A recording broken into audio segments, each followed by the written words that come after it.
지난주가 맥주 감사주일이어가지고 우리가 한 주 로마서 묵상을 쉬었죠. 그래서 잠시 지난번 로마서 이야기를 좀 하고 넘어가는 게 좋을 것 같습니다. 지난번 로마서 9장 1절에서 5절의 말씀을 가지고 제일 핵심 단어가 이제 아나데마라고 말씀을 드렸어요. 저주를 받아. 기억하십니까? 아나데마는 저 위에 둔다 해서 그 제단에 바쳐지는 것을 말해요. 제물이 무엇입니까? 우리의 죄를 대신 뒤집어 쓰고 태워지는 것. 그래서 남들이 보기에는 저주의 자리가 되는 것이죠. 근데 지금 바울이 그 저주를 받기 원하는 거예요. 바울이 왜 그 저주를 받으려고 하는가? 유대인들을 사랑해서 그 유대인들은 천국에 가고 나는 지옥에 가도 괜찮다라는 이 자신의 휴머니즘을 보여주는 것인가? 그렇지 않다라고 말씀을 드렸어요. 오늘 사도 바울이 왜 그 저주를 받아 그 아픈 자리, 그 어려운 자리로 내려가고자 하냐면 바로 그 자리가 하나님이 우리에게 허락하신 자리이기 때문이다라는 겁니다. 하나님이 허락하신 자리가 바로 그 자리예요. 그 자리는 바울이 원했던 자리도 아니고 바울이 꿈꿨던 자리도 아닙니다. 하나님께서 정하시고 하나님께서 보내시는 자리예요. 여러분, 우리 예수님이 왜 십자가를 지셨습니까? 그분이 엄청난 인류애를 발휘해서 십자가를 지셨나요? 그렇지 않아요. 주님께서 잡히시기 전날 기도하셨지 않습니까? 내 뜻대로 마시고 누구의 뜻대로 해달라고? 아버지의 뜻대로 해달라고. 그러니까 주님이 십자가를 지신 이유는 분명해요. 누구의 뜻을 이루기 위해서? 아버지의 뜻을 이루기 위해서.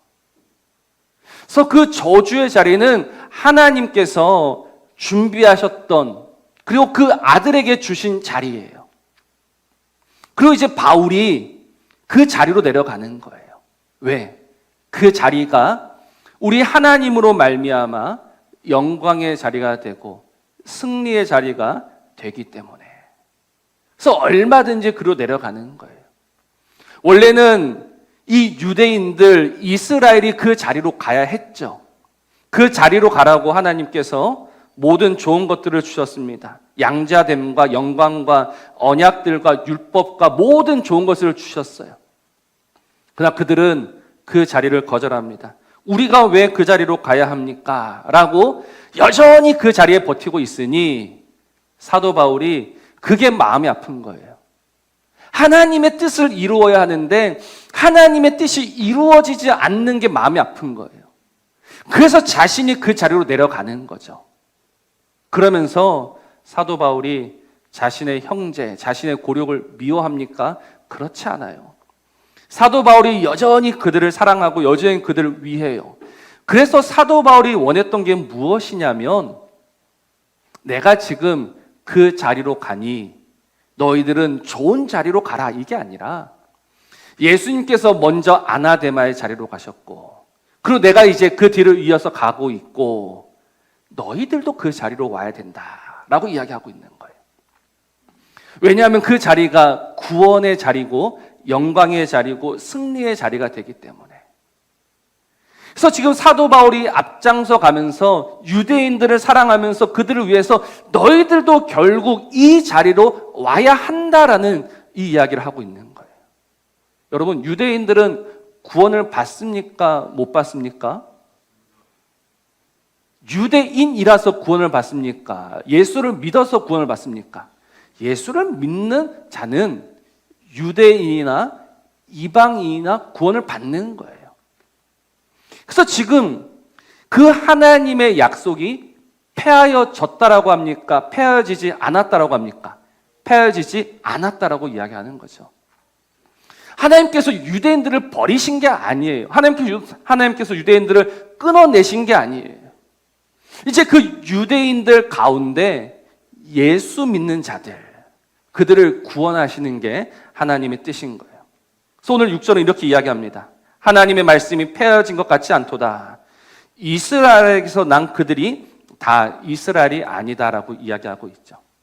무조건 그냥 앞뒤 생각하지 않고 유대인은 구원받는다 이게 아니에요. 이스라엘이라고 다 이스라엘이 아닌 거예요. 아브라함과 이삭을 예로 들어서 이야기합니다. 오직 약속을 받은 자라야. 약속의 씨가. 그래서 아브라함의 아들 가운데 이삭이 약속의 자녀가 되고, 또 이삭의 자녀 가운데, 이삭의 자녀가 누구입니까? 이삭의 자녀가 누구입니까? 에서와 야곱이에요. 둘은 쌍둥이입니다. 엄마 뱃속에 있습니다. 엄마 뱃속에서 누가 하나 잘하고 누가 하나 못하고 그런 게 없어요. 그러나 하나님은 택하시는 거예요.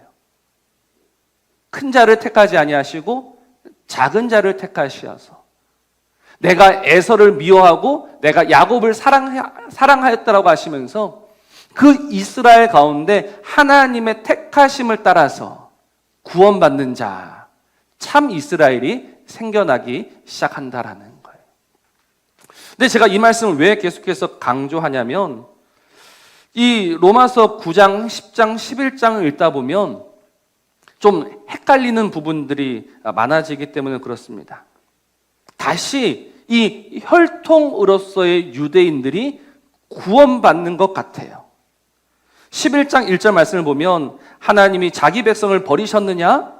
또 11장 25절을 보면 형제들아 너희가 스스로 지혜 있다 하면서 이 신비를 너희가 모르기를 내가 원하지 아니하노니 이 신비는 이방인의 충만한 수가 들어오기까지 이스라엘의 덫은 우둔하게 된 것이라. 그리하여 온 이스라엘이 구원을 받는다.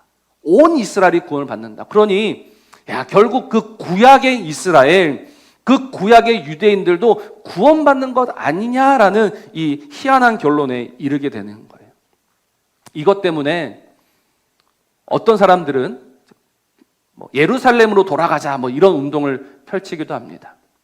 결국 유대인들이 구원을 받아야지만 마지막 때가 온다라는 주장을 가지고 그 유대인들을 전도하자라고 이야기하기도 해요. 그러나 이거는 세대주의라고 합니다. 세대주의. 이 하나님의 말씀을 문자적으로 해석을 해요. 그래서 하나님께서 이 세대를 7세대로 구분해 놓았다라고 이야기하면서, 그래, 우리가 이 세대를 끝내고 다음 세대로 넘어가기 위해서는 우리가 빨리 유대인들을 전도하자, 그런 이야기들을 하기도 한단 말입니다. 그러나 오늘 우리가 헷갈리지 말아야 되고 우리가 분명히 해야 될 것은 혈통으로 구원받지 않는다라는 거예요. 혈통이 아니다라는 거예요. 이게 늘 성경이 일관되게 말씀하고 가르치는 바이지 않습니까? 영접하는 자, 곧 그 이름을 믿는 자들에게는 하나님의 자녀가 되는 권세를 주셨는데 1장 13절은 뭐라고 합니까? 혈통으로나 육정으로나 사람의 뜻으로 나지 아니하고 오직 하나님께로부터 난 자라야 한다. 혈통이 아니라고 했어요. 로마서에서도 이미 표면적 유대인이 유대인이 아니다라고 수없이 이야기하지 않았습니까? 근데 이게 헷갈린단 말이에요. 다시 그 유대인들이 구원받는 것처럼 보이는 거예요. 그러나 이 부분은 확실해야 합니다. 아브라함의 씨라고 다 그의 자녀가 아닌 거예요. 이삭의 씨라고 다 구원받는 게 아닌 거예요. 오직 그 가운데서 택한 자들. 그래서 우리가 다음 주에는 이제 남은 자들에 대해서 배울 건데, 이 택함 받아서 남겨진 자들만이 이스라엘이고 구원을 받는 거예요. 그렇게 하나님이 하나님의 뜻대로 오늘 이 구원의 역사들을 이루어 가고 계시는 것이죠. 그리고 우리는 그 하나님을 이제 선하시다라고 고백합니다. 그 하나님은 선하시다. 그렇게 하나님의 구원의 계획을 가지고 하나님의 구원을 이루어 가시는 그 하나님은 참으로 선하신 분이에요. 왜냐하면 사람은 죄인이기 때문에 그렇습니다. 성경은 이야기하죠. 모든 사람이 죄인이다. 하나 빠짐없이 죄인이다. 그러나 이 하나 빠짐없이 모든 죄인들을 이제 하나님의 선택으로 하나님의 부르심으로 구원하시는 그 하나님은 참으로 선하시다라는 거예요. 그런데 인생들은 여전히 그 하나님의 선하심에 반기를 듭니다. 그 하나님의 선하심에 의문을 품어요. 그런 하나님은 선하지 않다라고 이야기해요. 무슨 이야기냐면 오직 예수로 말미암아 구원을 받는다면 예수를 모르는 자들은, 예수의 이름을 듣지 못했던 자들은 불쌍해서 어떡합니까? 라고 꼭 물어봐요. 초등학교 애들이 늘 물어보죠. 목사님, 이순신은 구원받았습니까? 세종대왕은 구원받았습니까? 그러면서 이렇게 이야기해요. 아니, 이순신과 세종대왕 그들은 착하고 훌륭한 사람인데 그들이 예수를 알았더라면 예수를 믿었겠죠. 그런데 믿을 기회도 주지 않고 예수의 이름을 듣지도 못하게 하시고 그들을 죽게 하셨으니 이 책임은 누구에게 있다? 하나님에게 있다라는 희한한 논리를 가지고 하나님의 선하심을 공격합니다. 그러나 정말 그렇습니까? 오늘 그 하나님이 정말 완악하시고 그 하나님이 어리석어서 오늘 그 이순신과 세종 같은 훌륭한 사람들을 하나님이 놓치신 겁니까? 그렇지 않잖아요. 우리가 보기에는 괜찮아 보이고 우리가 생각하기에는 꽤 그럴싸해 보이지만 여러분, 사람은 죄인입니다. 우리 보기에 아무리 깨끗하고 아무리 훌륭해 보인다 하더라도 죄인이란 말이에요. 그런데 그 죄인 가운데서 하나님이 부르시어서 구원의 기회를 주셨는데 어떻게 우리가 그 하나님이 악하다, 그 하나님이 선하지 않다라고 할 수 있단 말입니까? 우리는 하나님을 대적하는 자리가 아니라 하나님 앞에 무릎 꿇는 자가 되어야 합니다. 그 하나님의 선하심을 인정하고 고백하는 자가 되어야 하는 거예요. 여러분, 이 성경 66권이 하나님의 말씀입니다. 믿으십니까?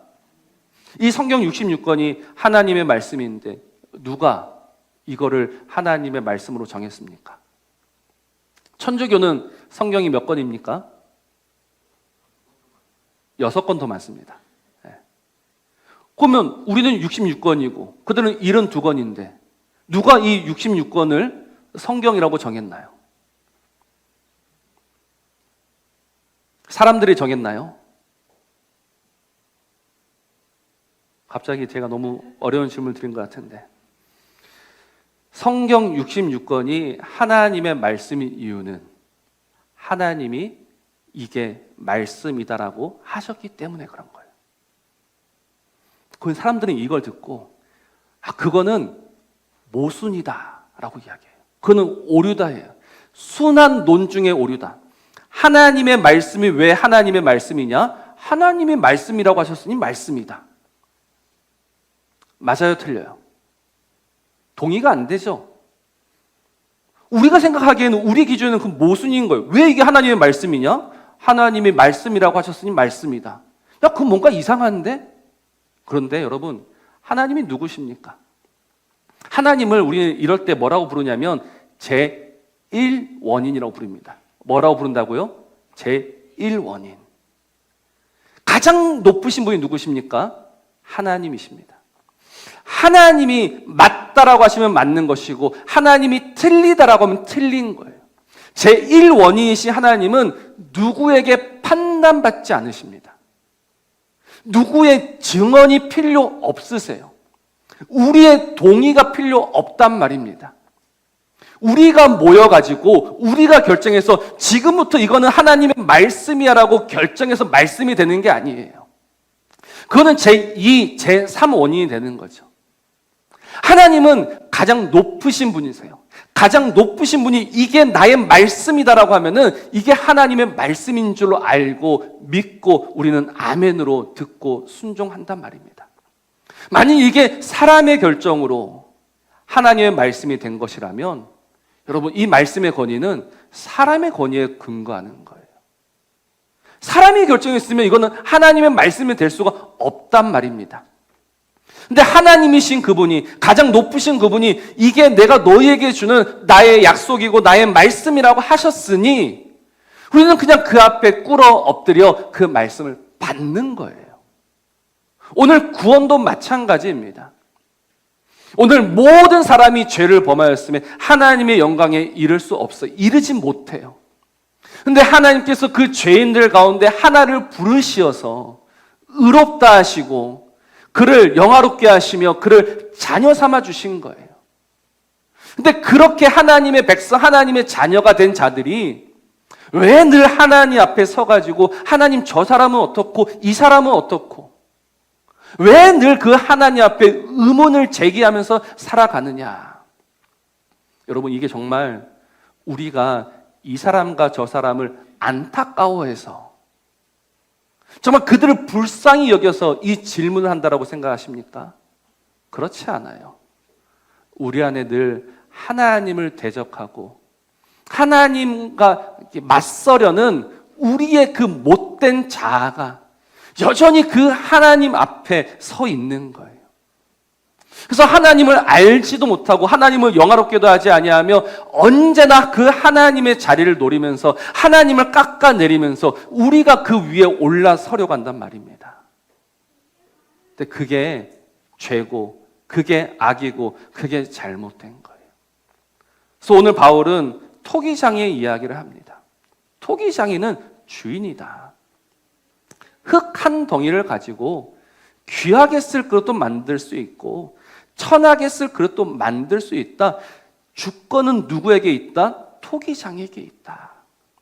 하나님, 그 하나님이 택하신 자를 의롭게 하시고 그 하나님께서 부르신 자를 의롭게 하신 것은 하나님의 선택이고 하나님의 결정이지 너희가 선택하고 너희가 결정할 문제가 아니다라고 이야기하는 거예요.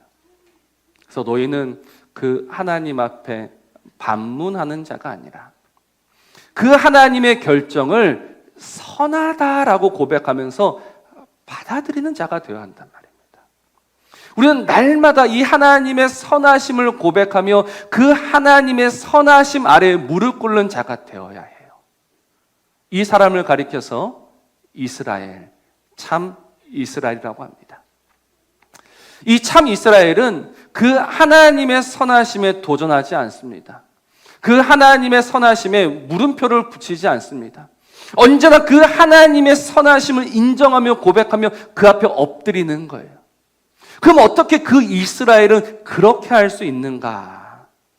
그 이유가 우리에게 있지 않습니다. 그 이유가 어디에 있습니까? 오늘 18절을 같이 한번 읽어볼까요? 18절 말씀입니다. 시작.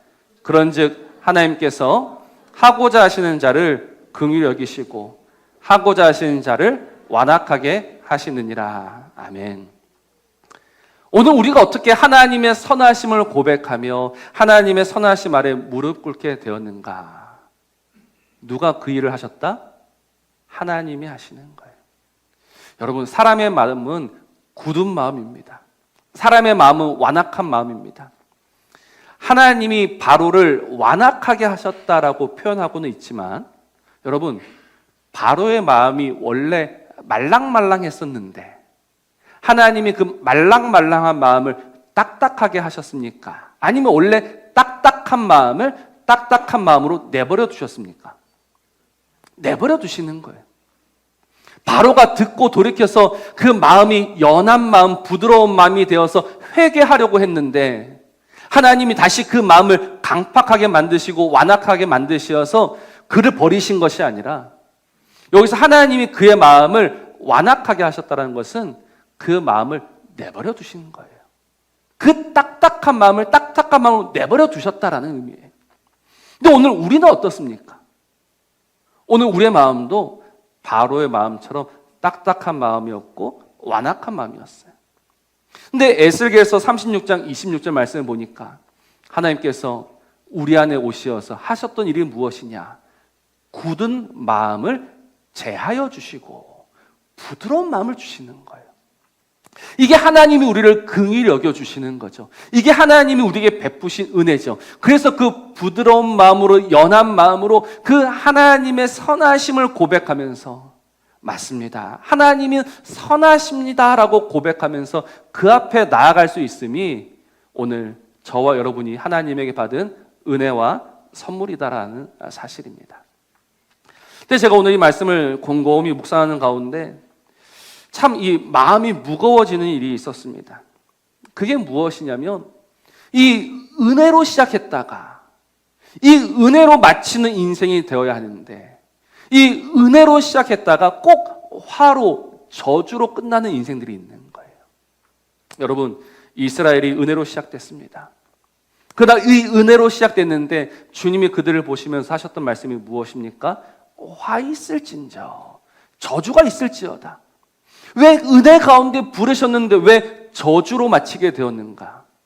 바로 이 하나님이 주시는 이 부드러운 마음이 어느새 그 안에서 굳은 마음과 강팍한 마음으로 변해가고 있었기 때문에 그런 거예요. 하나님을 거절하는 마음으로, 하나님을 싫어하는 마음으로, 다시 그 하나님을 의심하는 마음으로, 그 하나님의 선하심을 부정하는 마음으로 우리의 마음은 돌아서고 있단 말입니다. 그 증거가 유대인들입니다. 이스라엘입니다. 분명 하나님의 은혜 가운데 부르심을 받았지만 왜 그 마음이 그렇게 완악해져 가고 있는가? 그게 사람의 본성이지 않습니까? 그래서 주님께서 하셨던 말씀이 왜 먼저 된 자가 나중 된다라고 하셨을까? 먼저 된 자가 정말 그 마음이 완악하게 될 위험이 너무너무 많기 때문에 그런 거예요. 그래서 오늘 우리는 늘 두렵고 떨림으로 우리가 받은 구원을 지켜가야 되는 거예요. 하나님, 어느새 내 마음이 돌 같은 마음이 되고 있습니다. 하나님, 어느새 내 마음이 하나님을 대적하는 마음이 되고 있습니다. 그 하나님의 선하심과 그 하나님의 인자하심을 깎아내리는 마음이 되고 있습니다. 여러분, 그 증거가 뭔지 아십니까? 그거는 우리가 또 다른 유대인이 되고 있다는 거예요. 무슨 이야기냐면 유대인들이 강조하는 게 뭐였습니까? 혈통이었습니다. 우리는 그 피로 말미암아서 우리가 유대인으로 구원받는다. 근데 우리는 그게 아니다라는 것이 이미 드러났지 않습니까? 그런데 어느새 우리 안에는 또다시 이런 욕심들로 인해서 우리 안에 또 다른 이 바벨탑이 세워지고 있다라는 거예요. 무슨 이야기냐면 제가 이런 책을 한번 읽어드릴게요. 믿음의 계보가 이어지게 하라. 명문 가문의 필수 조건은 자손들이 대대로 하나님 나라의 백성으로서 견고한 믿음을 갖는 것이다. 자녀들이 하나님을 믿어 구원을 얻을 뿐 아니라 말씀대로 살고 말씀대로 열매 맺는 인생을 사는 것이다. 비록 세상 사람들이 알아주지 않아도 하나님이 인정하시는 가문이 명문 가문이다.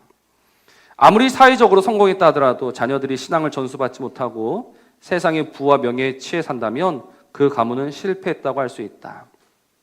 하나님이 이 세상에 보내신 사명을 이루고 하나님의 기쁨이 되며 이 땅에서 빛과 소금으로 살아가는 명문 가문이 되어야 한다. 여러분, 이 말이 맞는 말입니까? 틀린 말입니까? 한번 잘 생각해 보십시오. 제가 아는 목사님은 이제 자기 자녀를 이제 결혼시킬 때 조건이 하나 있다라고 합니다. 아무것도 안 보는데 내가 보는 조건은 딱 하나다. 그게 뭐냐면 믿음의 대가 3대 이상 이어져야 된다. 3대 이상 이어진 그 가문에 나는 내 딸을 시집 보낼 거다라고 하셨던 목사님이 있습니다. 처음엔 그 말이 꽤 그럴싸하게 보였어요. 여러분, 이 믿음이 3대 동안 이어질 수 있었던 이유와 원인은 어디에 있습니까? 믿음이 3대 동안 이어졌어요. 3대 이어졌으면 꽤 많이 이어진 겁니다. 그 이유와 원인은 어디에 있습니까? 나에게 있습니까? 하나님에게 있습니까? 하나님에게 있는 겁니다. 믿음의 가문이 4대와 5대에 이어지는 것은 우리의 노력과 우리의 수고가 아닌 하나님의 선택과 하나님의 부르심과 하나님의 은혜와 하나님의 긍휼로 되는 거예요. 우리가 원한다고 되는 것도 아니고 우리가 바란다고 되는 것도 아닌 거예요. 그래서 내 자녀가 하나님을 믿게 된다. 이거는 하나님에게 드릴 수 있는 최고의 감사를 드려야 되는 거예요. 하나님, 나 같은 자에게서 난 자가 어떻게 하나님을 알 수 있고 하나님을 믿을 수 있느냐? 그건 하나님이 베푸신 은혜와 긍휼로 말미암았기 때문이라는 거예요. 그런데 어느새 이 믿음이 우리 안에 들어오면서 우리 나름대로 믿음의 가문들을 세워가요. 믿음의 가문 3대, 4대, 5대가 이어진다. 이거는요, 또 다른 유대인이 되고 있는 거예요. 혈통으로 구원받는 게 아니다라고 분명히 이야기했음에도 불구하고 어느새 내가 그 혈통을 이어가고 있다라는 이 자부심으로 살아가고 있는 거예요. 여러분, 그거는 하나님을 대적하는 겁니다. 하나님의 구원을 막아서는 겁니다. 하나님의 구원은 그렇게 이어지는 것이 아니라 오직 하나님께서 택하심을 따라서, 하나님께서 부르신 자를 따라서 그 구원이 이어지고 있단 말이에요. 그러면 목사님, 자녀를 위해서 기도하지 말라는 말입니까? 에스겔서 36장 37절 말씀에 하나님이 이같이 말씀하셨느니라. 그래도 이스라엘 족속이 이같이 자기들에게 이루어 주기를 내게 구하여야 할지라. 이 말씀을 좀 기억하세요.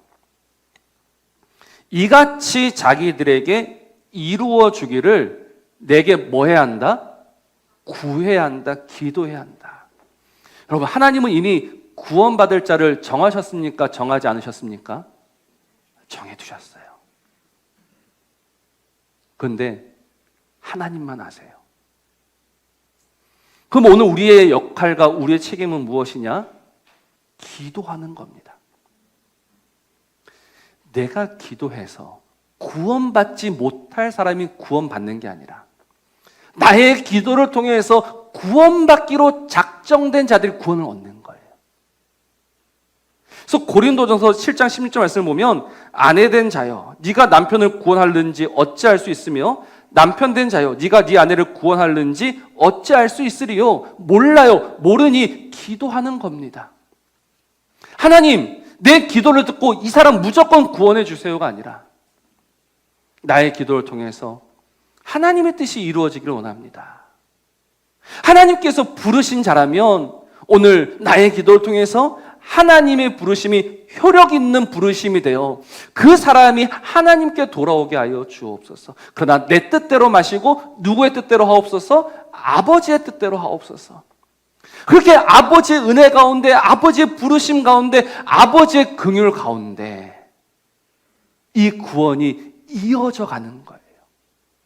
그래서 그가 참 이스라엘이 되는 거죠. 아, 하나님은 진실로 선하시구나. 하나님은 오늘도 그 선하심을 우리에게 베풀어 주시는 거구나. 그렇게 하나님의 다스림 받기를 기뻐하며 즐거워하며 그 하나님의 선하심을 고백하며 맞습니다. 당신이 주인이시고 당신이 왕이시고 당신이 옳습니다라고 고백하면서 하루하루를 살아내는 우리가 교회고 우리가 이스라엘이고 우리가 하나님의 백성이다라는 거예요. 내가 내 뜻을 가지고 내 주장을 가지고 하나님을 좌지우지하는 것이 아니라 그 하나님의 선하심 아래 무릎 꿇으면서 오 하나님, 선하신 하나님, 모든 것을 그 뜻대로 이루시는 하나님, 오늘 그 하나님의 뜻이 나의 기도를 통해서 이루어지기를 원합니다라고 간절히 기도하는 가운데 그 하나님의 뜻이 이루어지면 기뻐하고 그 하나님의 뜻이 이루어져감을 내 소원으로 삼으며 그것을 내 즐거움으로 삼으면서 내 뜻대로 마시고 아버지의 뜻대로 하옵소서. 이 고백으로 살아가는 우리가 참 이스라엘이다라는 거예요. 제가 이스라엘의 뜻을 말씀을 드렸죠. 이스라엘은 하나님과 겨루 이긴 자가 아니라 하나님의 통치 아래 있는 사람들입니다. 하나님의 다스림을 받는 사람들입니다. 그 하나님의 다스림, 그 다스림보다 좋은 다스림이 없고 그 하나님의 다스림보다 선한 다스림이 없고 나에게 주시는 모든 것이 당신의 선함입니다 라고 고백하면서 살아가는, 그래서 당신은 언제나 옳습니다 고백하는 그 이스라엘이 오늘 바로 저와 여러분이라는 겁니다.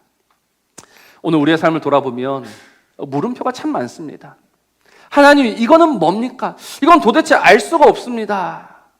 그래서 그 물음표가 나중에 분노로 바뀌기도 해요. 절망으로 바뀌기도 해요. 하나님, 아무리 생각해도 이건 아닌 것 같습니다.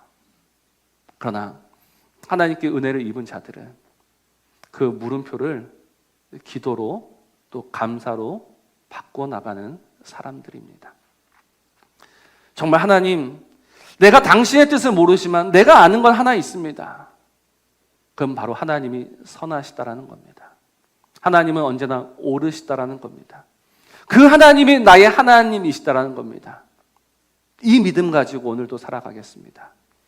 하나님의 뜻이 오늘 이 땅 가운데서 이루어지길 원합니다 하면서 내 삶을 내어드릴 수 있는, 그렇게 쓰임받는 인생이 여러분 참 이스라엘입니다.